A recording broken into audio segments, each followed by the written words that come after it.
Natapos na natin yung pattern ng katawan ni Ate Christine. Ngayon, gagawa na ng gown.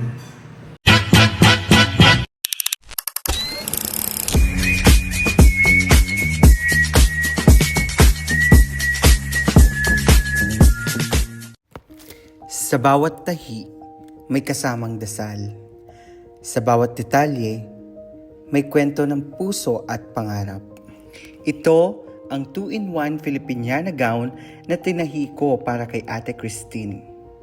Isang gown na pwedeng isuot bilang Filipiniana na may manggas at pwede rin gawing eleganteng tube top, depende sa okasyon at sa kumpiyansa ng babaeng magsusuot nito.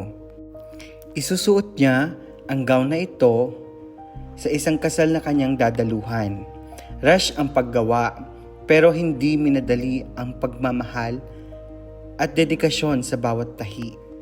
Habang tinatahi ko ang gown na ito, hindi lang tela ang hinahawakan ko, kundi mga laala ng paggabata. Si Ate Christine ay hindi lang kliyente, pinsan ko siya. At mula pagkabata, kasama ko na siya sa kwento ng buhay ko. 2 taong gulang pa lang ako noon nang sila ay nag-aalaga sa akin. Kahit anak siya ng dating mayor dito sa San Pablo, hindi ko kailanman naramdaman ang pagitan ng mayaman at mahirap. Walang yabang, walang pagtingin mula sa itaas. Tinrato nila kami bilang pamilya. Parang tunay na magkakapatid. At ngayon, narito ako. Ako na ang tumatahi ng gown para sa kanya. Habang binubuo ko ang disenyo, iniisip ko kung paano ko ipapakita ang kanyang elegance, ang kanyang lakas bilang babae, at ang simpleng ganda na hindi kailangang ipagsigawan. Kaya ang bawat detalye ng gown na ito ay may kahulugan. Ang kulay, ang bulaklak, at ang kislap ng bawat bato ay simbolo ng biyaya na dumarating sa tamang panahon. Bago siya umalis, may mga salitang iniwan sa Ate Christine na hindi ko kailanman makakalimutan. Always pray and stay humble. Mga salitang simple pero malalim ang tama sa puso. Mga salitang nagsisilbing gabay sa bawat pangarap na tinatahi ko. Ang kwento ng gown na ito ay paalaala na hindi mo kailangang ipagmalaki ang pinanggalingan mo para makita ang halaga mo.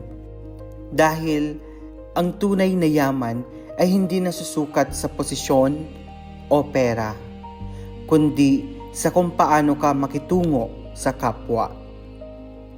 Mula sa isang batang inalagaan hanggang sa isang designer na may pagkakataong magtahi para sa taong naging bahagi ng kanyang buhay. Ito ang patunay na kapag may pananampalataya, sipag, at kababaang loob, darating ang araw na ang mga pangarap ay maisusuot, hindi lang sa katawan, kundi sa puso. Ito, ang gown na ito, isang kwento ng pasasalamat, pagmamahal, at pananatiling totoo sa sarili. Ano ba nangyari? Maside ka,